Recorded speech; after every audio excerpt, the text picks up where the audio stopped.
The Legalise Cannabis Australia Party wants to legalise cannabis in Australia.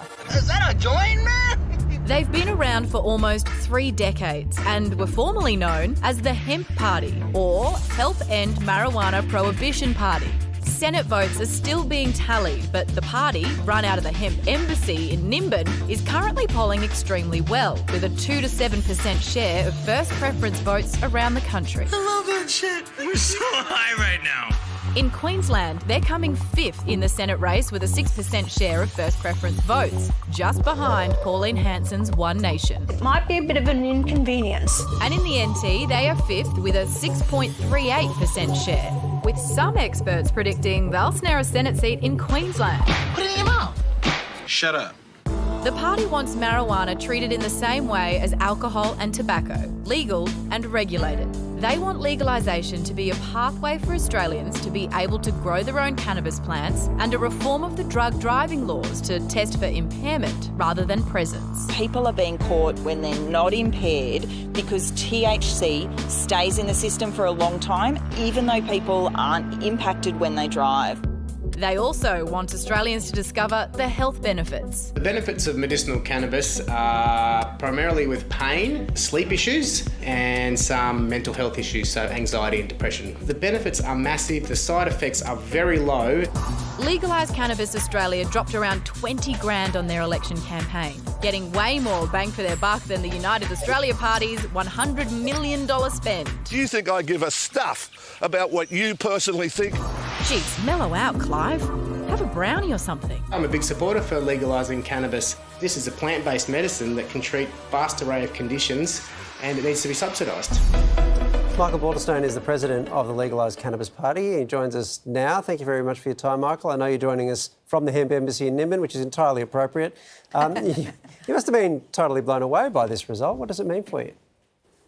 Yeah, it's terrific. Oh, look, I wasn't totally surprised. I think changing the name, we thought, people are going to know about us more. So, yeah, it's really gratifying. We've been plugging away for 30 years and got a bit of attention. It's great. We're trying to get it on the agenda. Well, it's on the agenda now. Why are you so passionate, Michael, about Australians embracing cannabis? So I've been using pot for 50 years.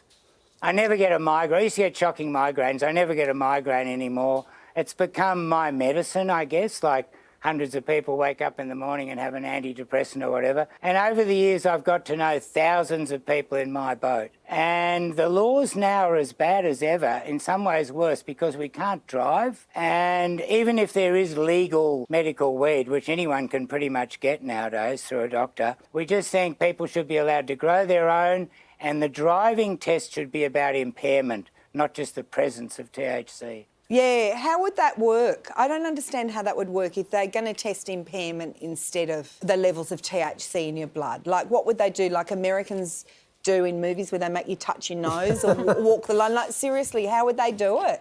Yeah, I think they would do something like that, a sobriety test. And look, I reckon if I was a cop, I could pretty much tell if people were out of it, and then maybe you do a test. Right. But at the moment, the way it's done, it's like ruthless. They set up on the Nimbin Road. It's like shooting fish in a barrel. Well, they know where their market is, I think, Michael. Now, does that mean that you don't believe that there's any downside to cannabis use, like addiction or implications for people who might have mental health complications or anything like that? Yeah, for sure. Look, I'll tell you the downsides. The first big downside is getting busted. The second big one is lots of young people in Australia smoke with tobacco. Crazy habit. So there's lots of health improvements we can make, but all this stuff is a consequence of prohibition, really. Well, because of those health improvements, Michael, public support for cannabis and the legalisation of it is growing. But how much do you think that your success at the election is based on what you are pushing for, and how much do you think it's a byproduct of people turning away from the major parties? Oh, there'll be a bit of that. We were part of that wave of people wanting to do something else.